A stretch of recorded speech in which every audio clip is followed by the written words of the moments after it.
And we are live. Congratulations, everybody. You made it through the week. Another amazing week of food safety, food quality, all those amazing things in the grocery store that we all know and love. And as part of getting those things to the store, it has to be safe, it has to be clean. And if anything is going to take place out there, it's going to be happening because you did it. And Neil and I say thank you. Thank you for everything that we do. You may not get that recognition, but we're going to give it to you today. So if you're new to the chat, welcome. Pull up a chair. My name is Bryan Armentrout with the Food Leadership Group, and every Friday at 8 a.m. Mountain Time, 10 a.m. Eastern, we live stream on LinkedIn and YouTube, and we talk all things food safety. And if you're new, what you'll notice, this is not a lecture. This is meant to share information. It's meant to convey new details, because if you gain knowledge just a little bit of what you knew before the start of the chat and you're able to apply that in what you do, that's a win. So we appreciate that. So if you're new to the chat, you're in for a treat today. We have Neil Bogart with us today. Neil, how you doing today? Doing excellent. Glad to be on and excited for our discussion. I know they go by so quick when we're on. So isn't it crazy? Yeah. Oh, Morgan is here. I love her profile. She's got a microscope and germ. Oh, look at those cool emojis she found. I added some to my profile as well too. But Morgan is the princess of produce, if you didn't know that. Oh. And Tim, good to see Tim. I love Tim's posts on LinkedIn. So I saw this morning, his wife looked like she used their green egg and did a chicken recipe, which looked fantastic. So Tim was giving an update on that. Yeah, making me hungry already this morning for sure. Yeah, I love the smoked meat, and I smoke on a Weber grill, and I use the snake method for smoking my meat. I'll put it on at night before I go to bed. It'll go for 10, 12 hours on its own. I wake up in the morning, wrap it, stoke it, do the final cook, and it's ready for lunch. So yeah, I love. Yeah, I've worked for companies in my past that have had plants in Texas. And that was something I always look forward to, is getting some good barbecue and going to those places and going through that line and saying, give me some of that, give me some of that, give me some of that. Oh, and actually my wife, never a big fan of brisket, and she's turned around. She likes a nice smoked brisket now. Yeah, that's the next one I'm working on. I've perfected doing the Boston butt, I've done chicken and all that stuff. Next is I've got to perfect brisket. So yeah, that's the grail. That's that holy grail of barbecue. Exactly. Nice. Kara's here this morning. Good to see Kara. And so Kara's got some really cool stuff with ChemStation coming up in October. There's a conference that's going to take place out in Colorado. Neil's going to be there. I'm going to be there. It's going to be awesome. If you get a chance, Kara, go ahead. Hey, put that link in there. Feel free to put your link in there for that conference that you're doing out there, because that looks like it's going to be really cool. A lot of good stuff. Yeah, actually, I've helped instruct with that with the CSI group, ChemStation, and I'll tell you what, it's one of the best. And I'm not saying this just because I'm an instructor, but because of all the hands-on, the expertise, the fun. I mean, they make it fun to learn, and one of the best workshops I've ever attended. Yep.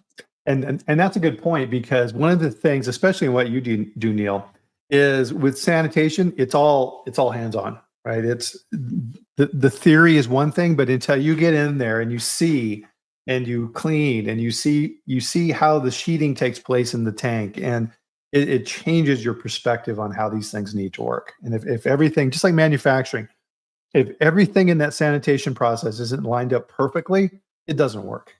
Yep. No, it's all it takes is missing one little bit, and it messes up the whole process. Yep, definitely.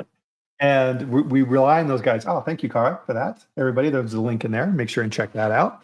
So with it, I wanted to start the chat, and we'll see if this works or if it doesn't. So one of the things that you've been having tons of fun with is playing some music and creating songs on LinkedIn. So if you're not connected with Neil, make sure and do that. You can check out his songs.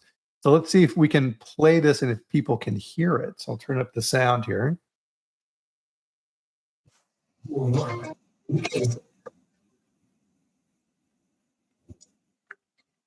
Let's see. I'm not hearing it. I know you're jamming. Probably filtering it out in the background.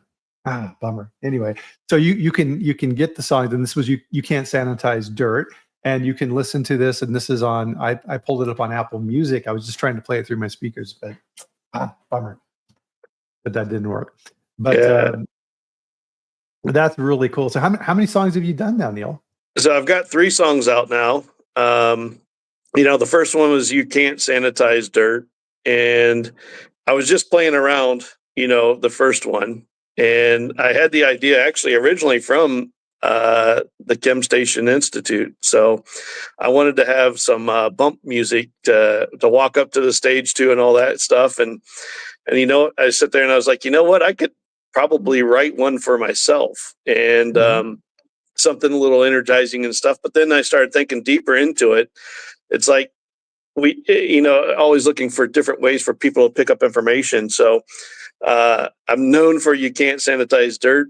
People come up to me all the time. It's like, "You're the "You Can't Sanitize Dirt" guy," and I was like, "Yep, that's me." So actually in the process of trademarking it. So my daughters convinced me I needed to get that done. So, but no, it's a fun way to talk to people. A different way to talk to people, and especially those who are the ones doing the work. So Yeah. we've got No, Third Shift Warrior. uh-huh. Third Shift Warrior, we're going to be talking a lot about food safety culture today. Um, Third Shift Warrior took me, it was a quick write, actually. It came to me in the middle of the night. I woke up, it started playing in my head, and it really dives deep into food safety culture. And we'll talk a little bit more about that. And then Mhm. because of what people have been saying, about people picking up little tidbits, is I wanted to go into dry cleaning. So, of course, I'm pretty well known for dry cleaning. I know wet cleaning very well, but I'm also known for dry cleaning methods and all that. So, I wanted to do the dry stepping by dry. So, the dry cleaning method. So, maybe we could utilize that to help get people to pick up some tidbits on dry cleaning. So, There you go. Very cool. So one of the other ways that people learn, Neil, is through humor. So are you ready for the dad joke? absolutely. Okay. So Neil, what does a tick in the Eiffel Tower have in common? The tick in an Eiffel Tower. Oh, man. I have no clue. They are both parasites.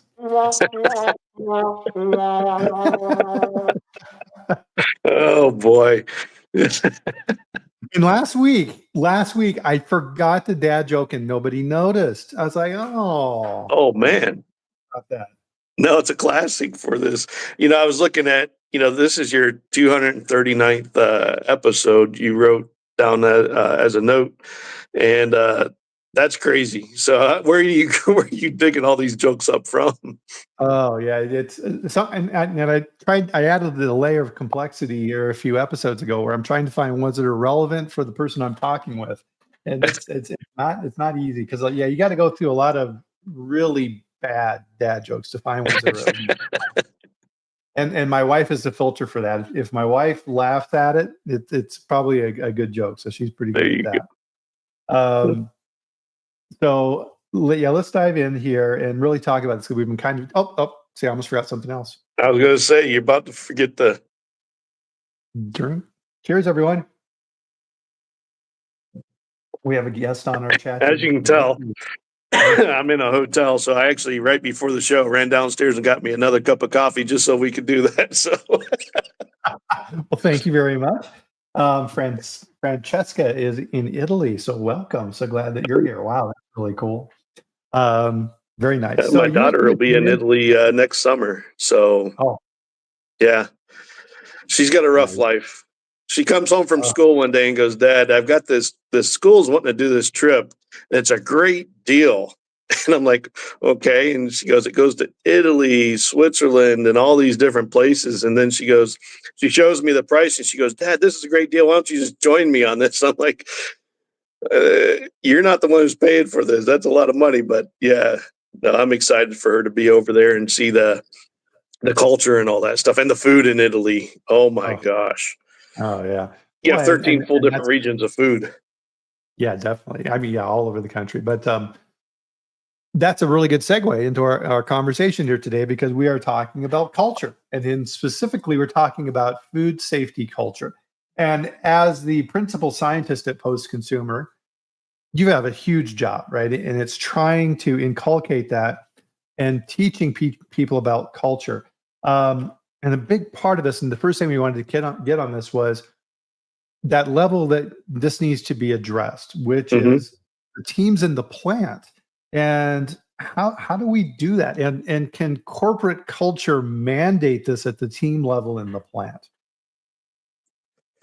It's you can't mandate.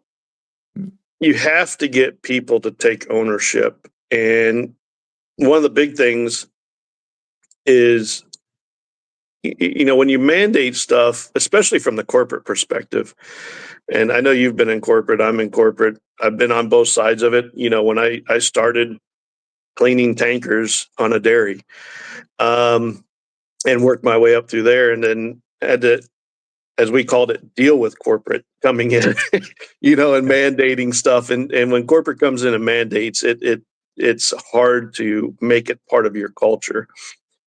And we need them to own it. I think us from a corporate perspective are the avenues to supplies, avenues to support. We need to be the ones providing, they need to develop and build that program so they own it. Mhm. But then we need to be the providers of the resources, meaning the expertise. Do they need somebody to coach them through the process, and all of that? So I'm totally against mandation. I'm really in the avenue of support. Right. And that's a very good distinction because if corporate is coming in, like we were talking about on Monday, um, meetings will continue until morale improves. You're never going to get anywhere. If you're coming in and you've got that fist and you're telling everybody that you have to do things, that's human nature to resist. Yep. Nobody likes to be told what to do, and especially if you skip the why and you just say this is the new corporate. And a lot of times in what we do, we get caught up in the it's written down, right? Hmm. SQF version 10 yada yada says you shall do this. Okay, well, who cares? Right? It doesn't Yeah. mean that people are going to do it. Yeah. And the problem I'm seeing in the industry is, because there's such a push on it, it's become a check the box. Yeah. Just like, everything else with a third party audit, it's becoming a check the box. And companies themselves have to drive culture. It can't be driven from the outside in. Of course, our customers would expect us to have a culture.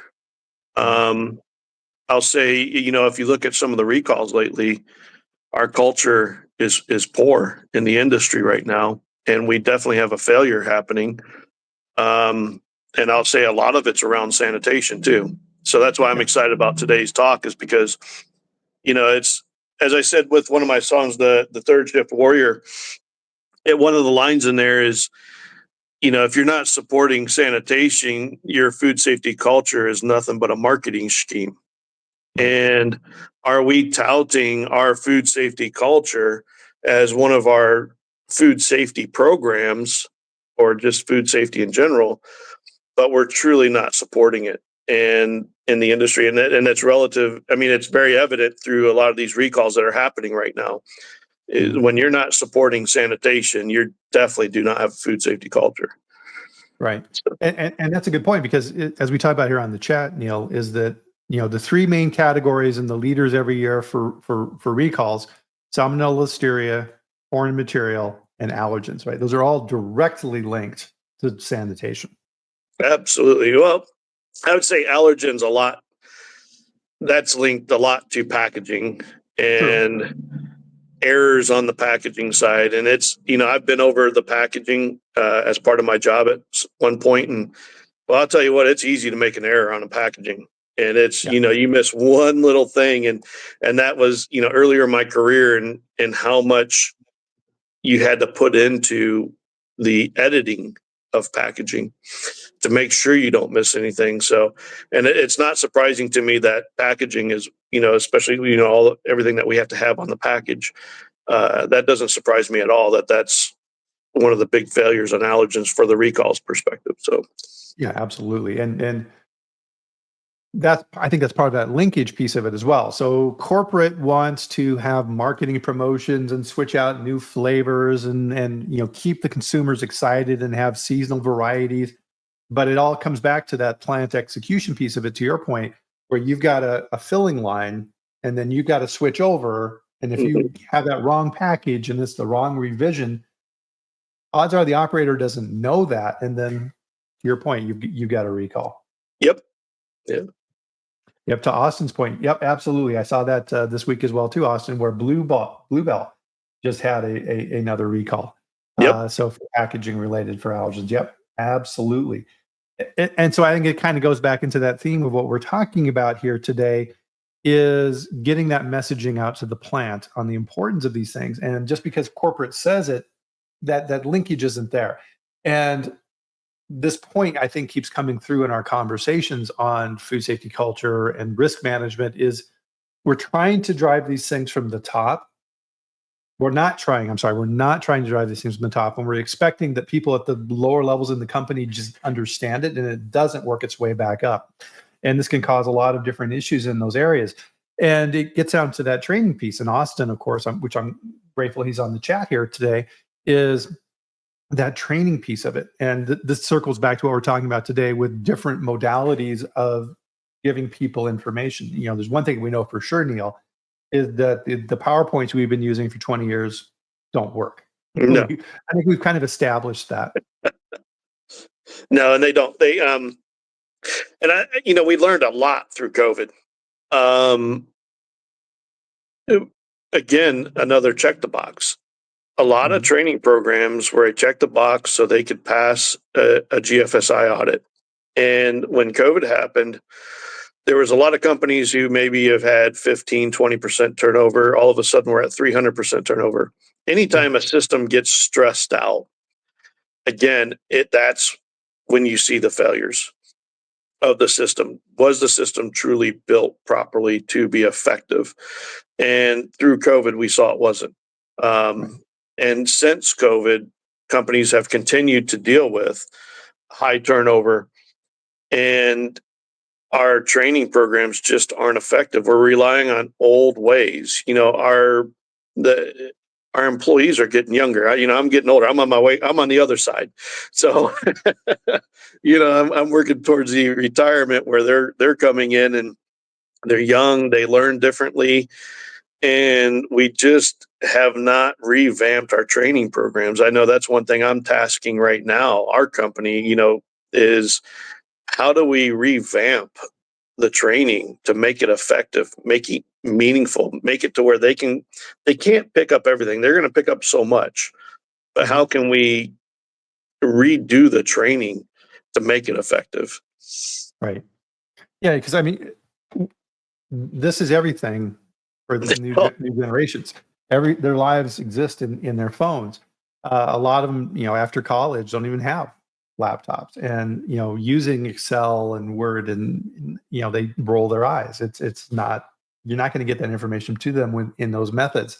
So one of the things, and this goes back to why I think the songs that you're creating are such a great idea, is even back, we were reminiscing a little bit here before we went live as well, is the music from your youth.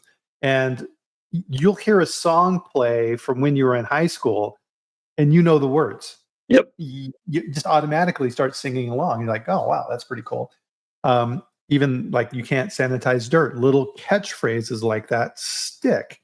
And then people start reusing them and repeating them. Yeah, I had a large company come up to me at IAFP this year, and they said that they're playing the music in their break rooms. And they had they had a lot of their employees. They did some food safety training, and they had these little cards with bacteria on them. And they said that they walked through the employee locker rooms, and they were like a sticky note. But there was people writing, "You can't sanitize dirt" on those and sticking them up on their lockers. So they heard the message, right? So it's exciting to hear that people are grasping the message just a little differently through the music. And I love music. I mean, when I was a chef, we always had music in the kitchen because it's such a monotonous job. You're laboring. It's intense. It's one of the hardest jobs out there. To me, sanitation's a lot easier than working in a kitchen. And a lot of people think sanitation is hard, and it is. I don't want to belittle it. It's one of the toughest jobs in the whole company is the sanitation that's happening.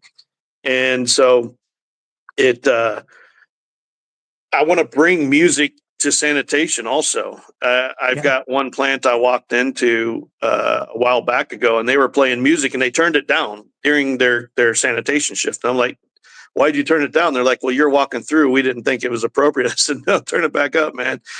It's like Cheech and Chong, turn that up." And the employees had a better experience through the sanitation process. It got them in a groove. You get in that beat, and you're not thinking so much about the monotony. And when you get into a beat is actually part of a process. You can make it part of a process. And I think you think less about the monotony. You get in a groove, and I would say it's probably one of the best plants I've been into in a long time from a sanitation perspective. It's one of the cleanest plants I've been into, but they respect the employees, and they let the employees have fun with it. And the music's one big part of it, I think, is a huge part of that part of their culture. And I think if we came in and said, "No, we don't want the music playing," that would really destroy that culture. So Right. I'm a huge fan of that.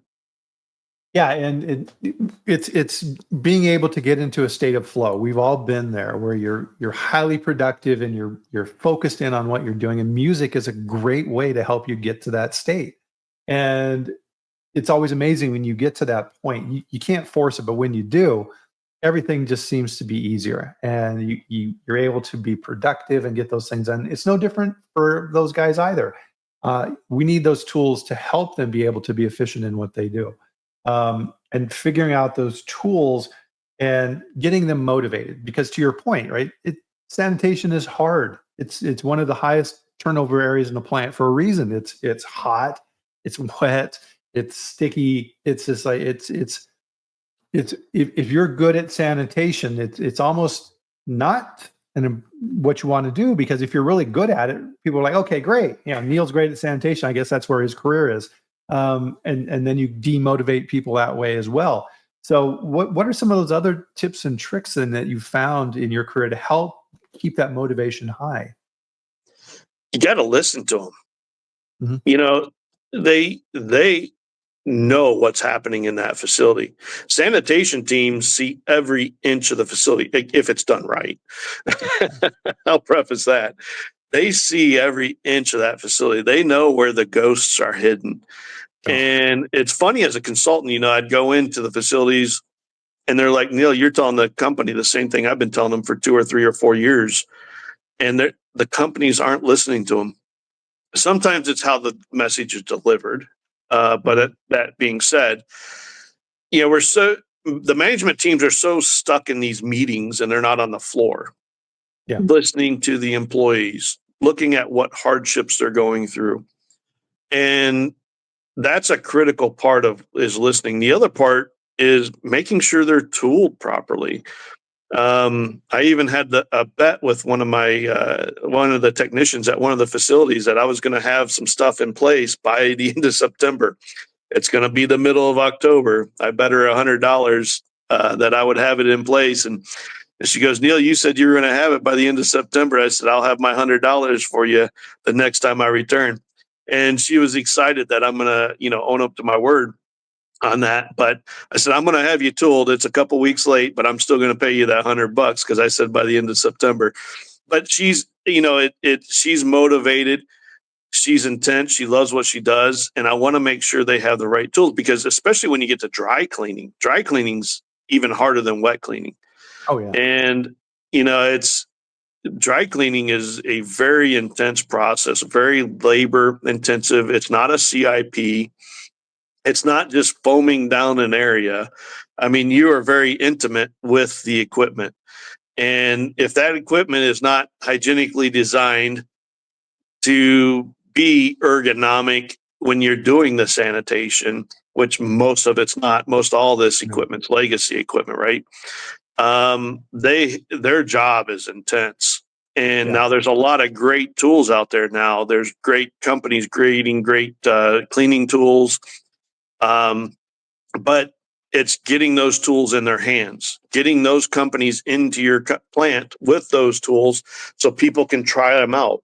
We did at one of our facilities recently, we brought in a tool company that provides brushes and all that stuff. And they actually set up a booth in the plant during the cleaning and had all these different tools. And they went around and looked at the different areas of people working. But then they would, bring them back to the booth and say, okay, you think this tool might help you better. And then they would show them the difference between soft bristle, stiff bristle, medium bristle, different designs and all that. And then let them go and try the tool. And then once they found the tool that worked right, then that got on the order list. And so it was a really neat exercise that we did. And I highly promote, relying on, bringing those providers in. And once the teams got tooled right, again, this is one of the plants that, again, is stellar from a cleanliness standpoint. Once the teams got the right tools, we provided the right environment, the effectiveness of sanitation is just skyrocketed. And they enjoy what they do now a lot better than where they were before. Yeah, well, and the message there back to that crew from management is, hey, we care about what you're doing. Right? Yeah. We want to help you be successful in what you're doing. The analogy that kind of came to my mind as you were telling that story was an auto mechanic, right? Imagine trying to be an auto mechanic without the right wrenches and tools to take apart an engine. You're trying to turn it with your fingers and whatever else, and yeah, you're going to fail. You're going to fail if you don't have the right tools. Well, the shade tree mechanic at home, we'd never have the right tools. Yeah. And I think that's where our kids learn most of their swear words. But so it's like, I started bringing a swear jar out for my dad when we were working on cars back in the day. But most of these cars now, you can't even work on anyways. But yeah, that's yeah. True. Well, and so, Sean brings a good point here in, writing the procedures and things like that, which reminds me of a good point, which is when a company is looking at buying new equipment, they talk with the engineering group, they talk with the architects and they never talk with the sanitation team. And it should be, okay, here's this piece of equipment that we're looking at buying. Come along with us on this trip. We're going to go to the manufacturer to look at this model. We want to know if this is cleanable. Yep. Yeah, we call it an FAT, a factory acceptance test. And that FAT is critical. It was funny. We were buying some equipment recently, and they were buying it from a very reputable supplier, according to my engineers. And so they make all the equipment for the industry for this process. And so I did an FAT with them, and I wasn't even able to make it. We did it remote on Teams, and so I had somebody out there with a phone, just walking around the equipment. Within 30 minutes, we had over 2 pages worth of corrections because it wasn't designed right. And I said, we can't accept that. It's not cleanable. And so they were just amazed of how much was found, even just in a 30-minute. You don't even have to be on site, to do it. I mean, it would be preferable, of course, but you can't always do it. But it's critical, especially when you're looking at brand new equipment. So I know I'm actually leaving one of my facilities right now. We're doing a bunch of engineering work there. It's critical to take a look at that equipment, because the one thing I coach to the teams is, yes, that equipment's going to be here for the next 30 years, right? And we're affecting people for 30, 40, sometimes 50 years with some of these equipment, especially in the US. We like to run equipment until it's dead and then keep it rolling. So Yeah. it's everything we do now will be affecting people when we're long gone. And we have Mhm. to respect that. The other part I'm trying to bring into play is from the engineering standpoint. When engineers engineer something, it gets installed, it's gets up and running. We need them to come back and be part of the first sanitation Yeah. of that equipment, because that's when they learn, did the hygienic design, was the equipment designed well, is the way they placed it in your plant in a way that it's ergonomic, easy for the employees to get to and work on. I Mhm. think that's a critical process, and I know it's one I'm trying to get as a standard, even for us. But those plants that do that, it takes your programs to the next level, and you can actually see. I was at one plant, and you could see that evolution. As here's where they had started when they first began, and here's 10 years later as they evolved, but they had a very strong process around hygienic design improvements. And at each brand new line they put in, you could see all that evolution. And it was really neat to see that process. Oh, and yeah, just because, you know, technically you have enough space on that footprint in the plant to jam that piece of equipment in there. Yeah. If it's up against the wall or it's sitting on the floor, that's a huge problem. Yeah. And a lot of the time, the engineering guys don't understand that. But if you're in the plant and you're down on the floor and you're looking underneath it and you're like, how do we clean that? Yeah. What's going to build up under that piece of machinery over the next year? And Yeah. And I'm how's an that old going to get dairy on the guy, floor? right? They put a valve cluster right against the ceiling. Who's Yeah. going to be able to pull those valves out to PM them? Or you put an air blow 20 feet up in the air where you have to get to every single day to change out a filter. It's not going to Mhm. happen. You've already set them up for failure. So, Yep. And hey, Sean has a good one here as well. Sean's on a roll here. So you need to make the engineers clean the equipment they're purchasing. Yeah. Good luck. well, and that's exactly what I'm calling out. They need to Yeah. clean that equipment, because then Uh-huh. they will understand what works and what doesn't. And Hmm. I think it's, again, as we evolve, hygienic design is not going to get any better until we get the engineers to truly understand. It's not something you learn in a classroom. No. This is boots on the ground type stuff. You have to be in it. And I love to be on the plant floor. I love to be boots on the ground. I can't stand being in an office. I want to be out there with the people. Yep. And that's where you learn the most, talking to the people, working side by side with them. That's also, if we get our engineering departments involved, that's where they learn. It's not in an office. It's not on a CAD drawing. It's not, they're never going to learn this in school. No. So it's critical.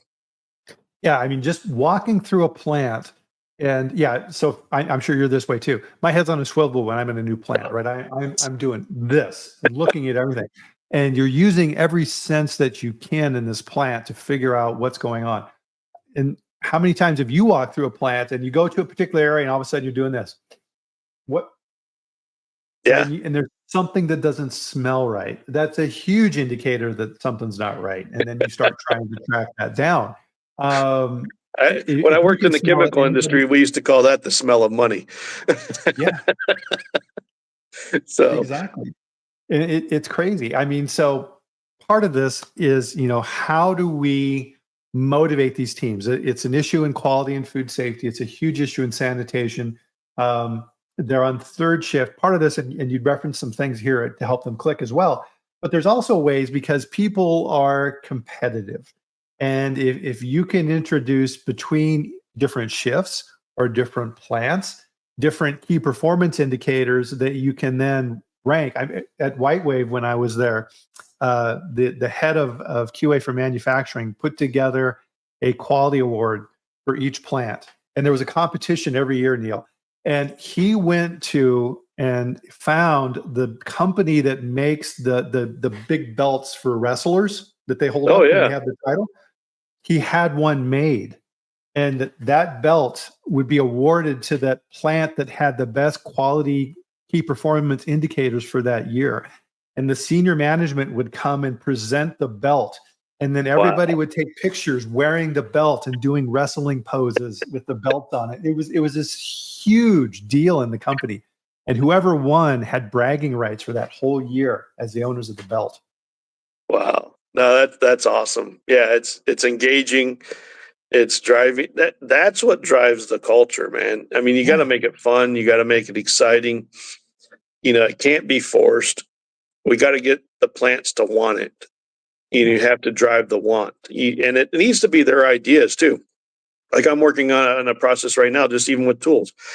You, as a consultant, for years, and even working in plants or working for a chemical company, you saw how people use tools and they don't use them right, or they lay them down on the floor, or they do this or they do that. Yeah. So we've put together a working group, and I've tasked the working group, and it's multi-tiered. So it's people doing the job, it's operations, it's sanitation, it's maintenance. This group, and it's each plant has offered up different employees to be a part of this group. And I'm tasking them to develop what will work for the plants. And then truly, I'm just the resource to make sure they have the tools to be successful from, once they develop it. And then once it's their program, they've designed it, they have ownership of it. They are part of it. They can speak to it better than anybody else can because they live it. And so it's an exciting process, and it's working really well so far. And I've already got the next item lined up for them. So it's the group is excited because they're seeing change, and it's they're finally seeing some effectiveness out of a new program, right? Because they were the owners of it, not somebody from corporate coming down saying, do this. Yeah.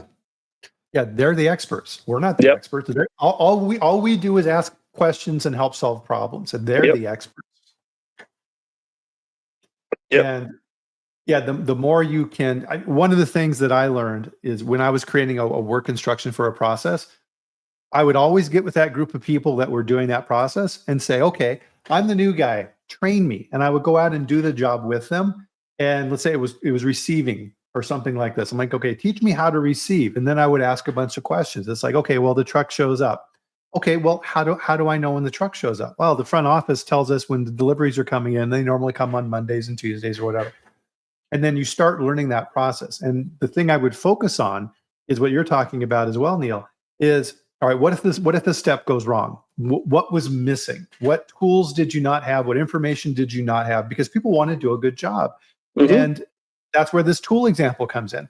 And there's a comment in here too, right? If people are jury rigging equipment to try and get the job done, and you don't even know about it, right? We'll just put the sprayer here to help clean off stuff, and it's contaminated, which is why they're doing it. I mean, how many times have you walked through a plant and you'll see some tape wrapped around something holding up a pipe or something? Somebody did that for a reason. I was in a plant not too long ago, and there was a CIP skid, and you had to climb up on top to get to some valves and things like this. And someone had taken some foam and wrapped it around one of the pipes on one of the corners and then duct taped it on. Wow. They did that because somebody hit their head and went, ow. And so they took it upon themselves to put that foam there so they wouldn't do it the next time. And they're just thinking about it from the standpoint, I'm not hitting my damn head again. Right. We're looking at it from the standpoint of, that's a contamination point. That's a harbor. That was rolling through my head. I'm like, that's all harborage now. So, So they're trying, and you only find that out by asking questions. It's like, hey guys, why is that foam up there? Oh, I hit my damn head. You're right. That's awful. We'll fix that. Right. Welders, let's put them in work instruction. Let's remove that. Let's switch it around. Yeah. And then, of course, doing that in a way, all right, so maybe HR and the OSHA group put that there for a reason. Is it there for a safety reason for those workers? All right, well, they looked at it from that perspective, but they didn't look at it from a cleanability standpoint. Yeah, and sometimes EHS they do stuff for human safety, but you're spot on. They're not looking at it from the food safety perspective. And you have to have a solid relationship with your EHS group, because definitely I don't want anybody to go home hurt. I don't want anybody to die. I want everybody to be safe. Very few sanitarians can make it through their whole career with all their digits still. And I've been very fortunate. I've been very stupid at times and almost probably lost a finger, but luckily I haven't. So, but it was my own stupidity. But no, we have to have those relationships, because we have to understand the risks that they're trying to mitigate, but they also have to understand the risks we're trying to mitigate. And we have to come to that happy medium. And sometimes it's not going to be perfect, and you have to have some give and take on both sides. But we can't have people getting hurt, but we also can't be creating a new situation that's going to cause a food safety incident down the road. So, Right. Well, and part of that is, and this is something that it happens in sanitation all the time, is okay, we're giving you the tools, we're giving you the training, but we're not giving you the time to get these things done. yep, And if you're forcing people to rush, it's exactly what you were talking about, Neil. And you're in a hurry, so you're gonna reach in there and try and grab that thing in the moving machine because you don't have time to shut it down. yep, Those things are huge. And you'd made a really good analogy on this with your own house relative to your kitchen, right? yeah, yeah. I mean, if you look at your house and how long does it take you to clean your kitchen? Now, what if you leave that kitchen build up for a week? How long is it going to take you to clean? And ultimately, what's your wife going to say to you if it's not cleaned right? So, right. And it, I'm sorry, go ahead. no. Yeah, it's critical to if we're doing this at home, why is it any different at work? Yeah. If you're not cleaning up your kitchen every day at home, or if you are cleaning up your kitchen every day at home, why is that not the same? And you're going to take every bit of time it takes to clean that kitchen, Right. It's not but clean until it's clean. And yeah, and it's not it clean till it's clean. and then it depends on the task. So if you're just making a bowl of cereal in the morning, bam, no problem. Yeah, But if you're experimenting with that new smoker recipe and you got that, nice big piece of brisket on the counter and you're trimming it and then doing yeah. right, completely different cleaning protocol. And it's going to take you a lot longer to do that. Oh, absolutely. So no, I take it even like at your bathrooms at home. Yeah. How do you clean your shower? You're going to take every bit of time to clean that shower, because if you don't, you're going to get mold buildup in there, right? Or filth Mhm. and stuff like that. And so it's critical we take the sanitation process. It's again, I can't talk about it enough. You look at all these recalls. How many of them have been because of sanitation? Yeah. We as an industry are failing because we're not supporting sanitation. I understand we don't make money unless boxes are going out the door, but it's not fair to the consumer who has a blind faith in us to do the right thing.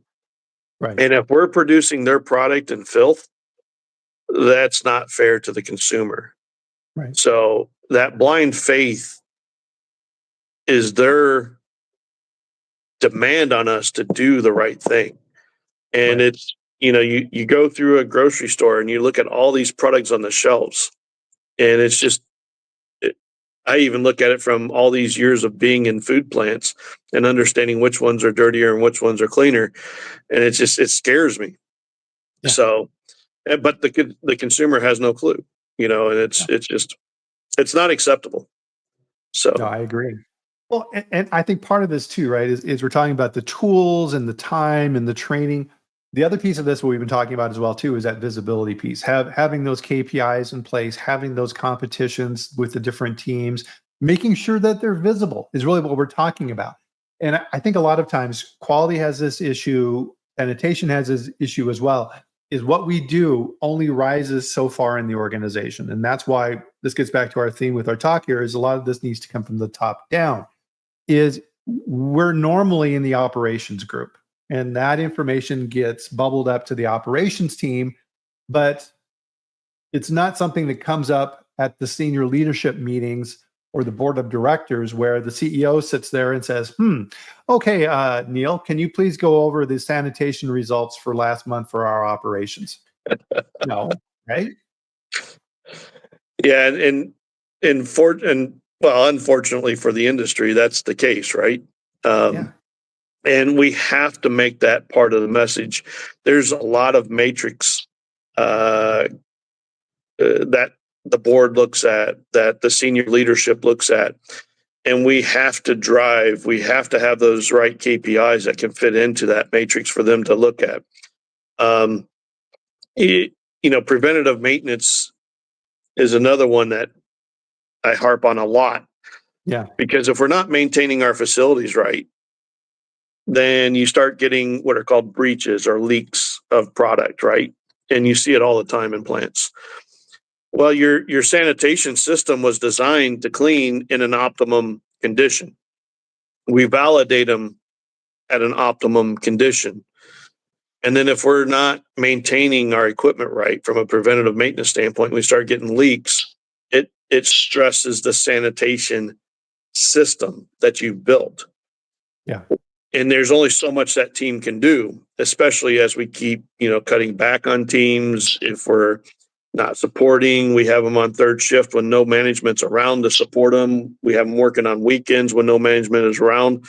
It's that unsupported shift that we're relying on so much importance around.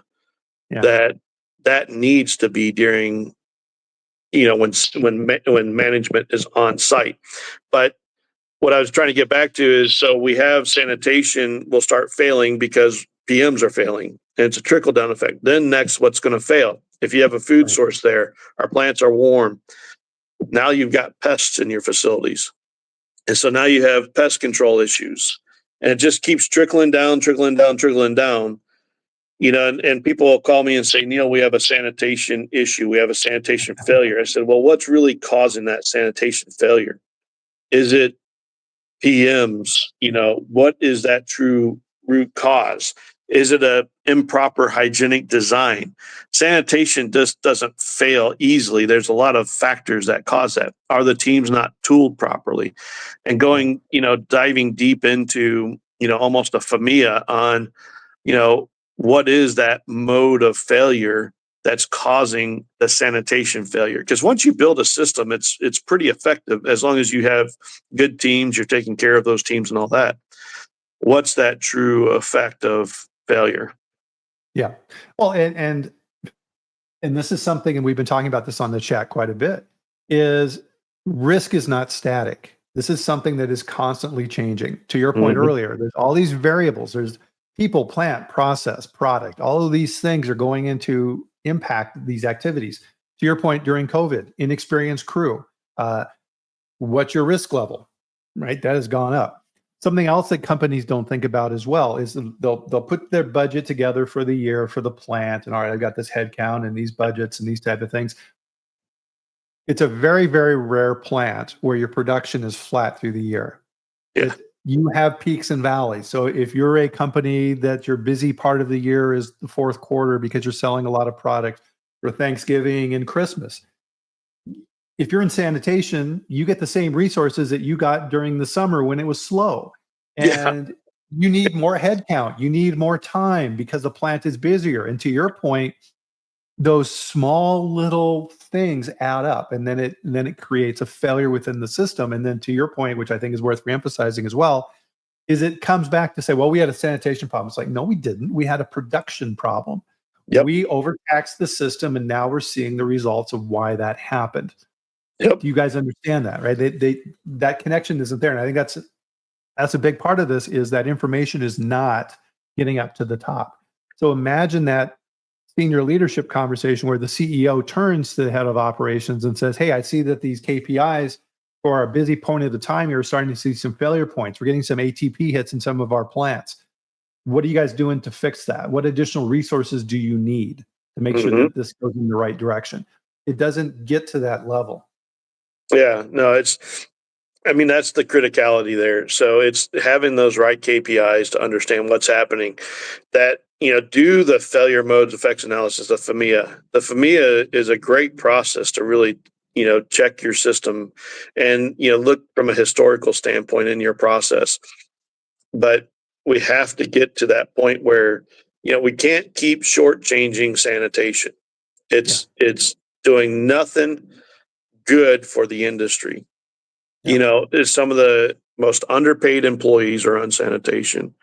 Yeah. We have them working unmanaged shifts in the industry, Yeah. unsupported shifts, uh, terrible times to be working. I mean, we can run a filler through the night easily. Once product's produced, sitting there ready to be ran on a filler, we can run a filler through the night with minimal management, minimal support. It's the sanitation and the maintenance of the facility needs to be done when all the resources are there to help them through any issues they're having. And it needs to be visible. So Yeah. yeah, Well, it's like Valerie's saying here as well too, is people are doing these things. Work instructions don't do these things. It's the people who are doing these activities. And a big chunk of that is that hiring process, this back and forth.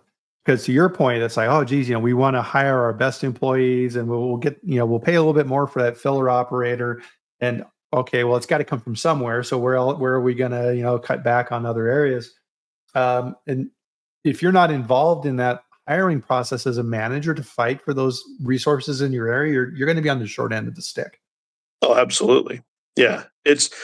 And even from the corporate level, that's where the relationship building is so critical across all those functions, working with corporate engineering, working with corporate maintenance, working with corporate HR, corporate EHS, building those relationships across the board. So that way, again, we're that support structure, but we all have to understand what risks each of us are facing.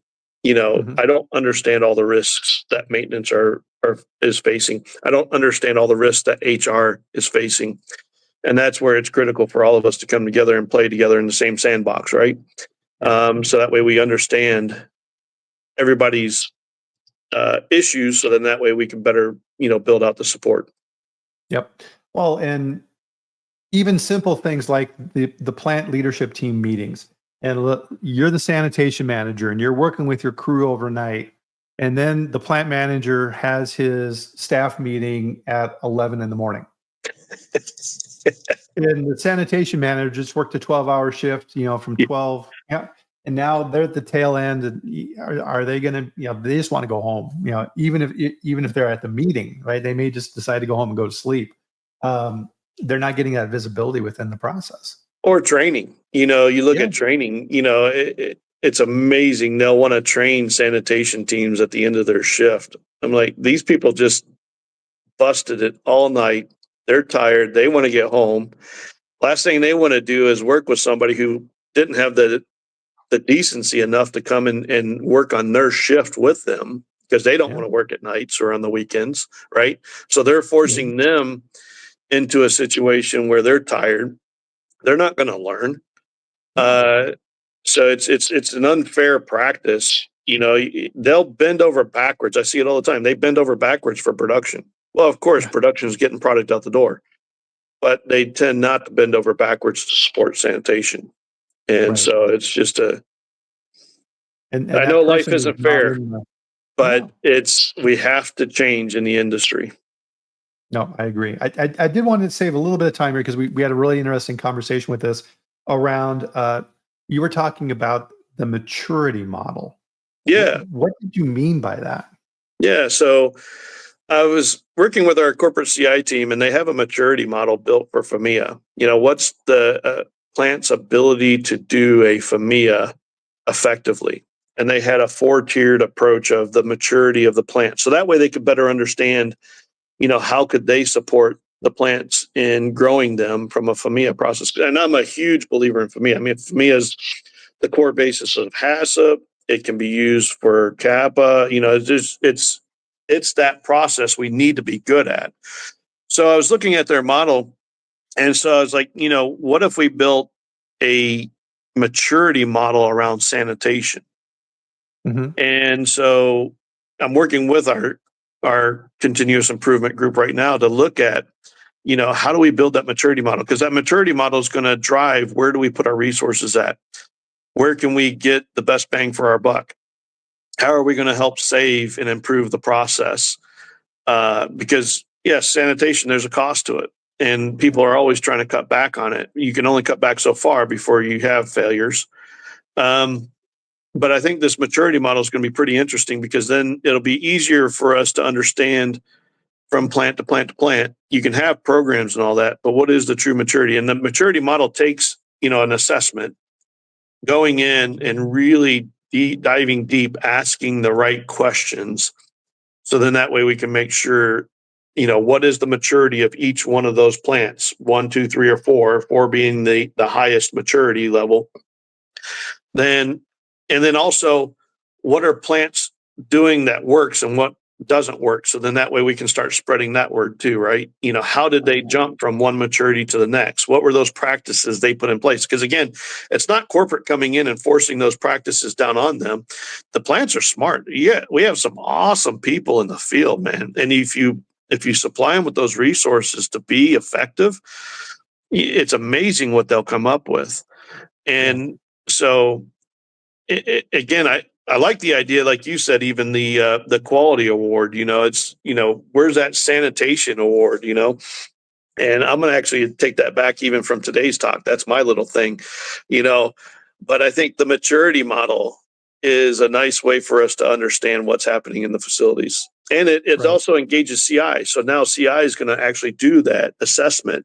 So it's not it's not Neil's program. It's not the sanitation corporate sanitation's program. That's being assessed by a total independent of what's happening in the facilities. So then that way we can really get an understanding of what's happening. It's one of the rules of companies that have more than one plant. If you have, let's say, 10 production facilities in your responsibility and you're making different products at different plants, there's always a bell curve. Always a bell curve. Yep. You have 2 or 3 plants at the bottom that are your problem children that you're spending all your time at, and you're the tape, right? You're the Band-Aid to our earlier examples, right? You're in there and you're trying to keep this thing going, and you're spending all of your travel time there. There's 2 or 3 plants at the top who are just, you never have to worry about. They're dialed in. To your point, under this model, why? What's different, right? And plant managers talk. They talk to each other all the time. Now imagine, let's say that you have a superstar sanitation team at one plant, and they're just killing it. Their KPIs are awesome. Their ATP rates or turnaround on equipment, everything is fantastic. Chemical usage. Send a few of those people to one of the plants that's not doing very well and teach, right? Imagine the message that you're telling, you go to some of your team members on that plant that's doing well and say, hey, listen, you guys are doing such an awesome job. We want you to help train one of our other plants on what you're doing. Man, Yep. How would that make you feel? Yeah, and I've actually implemented that practice myself. I'm taking people from those plants, engaging them to work with the other plants, and sending them out there so that way they get more experience too. Because every time you get to go to another facility, you're going to learn something new, or maybe a lot new. You learn what's good, what's bad. How can I take that and learn and take it back to even my own plant? So anytime we can cross pollinate that thought process. And I go back to, there's a book on management that I was reading. It's about the Navy SEALs. Jacko, I think is his name.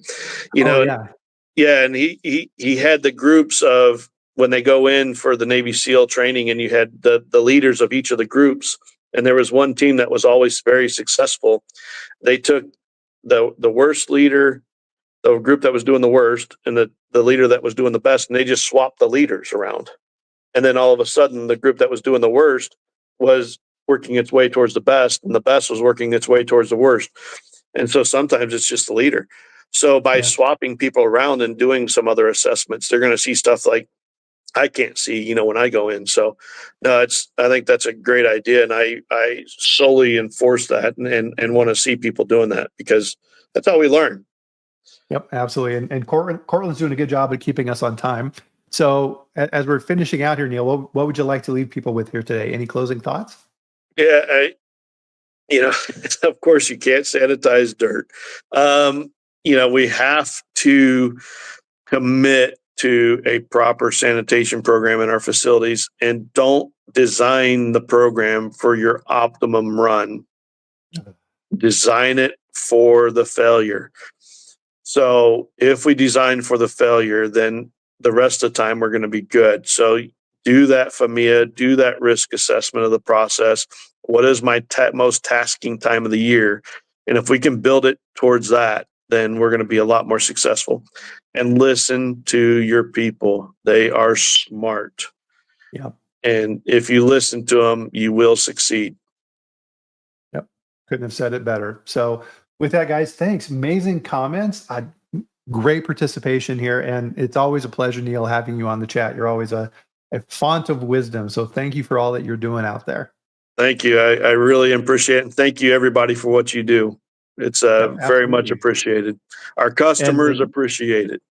Yep. And as we talk about here on the chat too, an hour of your time for the week is a significant investment. And that's really what this is. You're investing in your growth and making things a little bit better. And we appreciate all that you do in those areas. So thanks a lot. And with that, though, comes downtime. So enjoy your weekend, have a little barbecue, enjoy yourself, have a little coffee. And we will see you back here on the next Food Safety Chat next Friday at 8 a.m. Mountain Time, 10 a.m. Eastern, where we live stream on LinkedIn and YouTube. And I'll bring another amazing expert in the field of food like Neil to the chat. So see everybody then. Thanks again, Neil. Safe travels. Hope everything goes well for you. Thank you. Have a great weekend. Bye, everyone.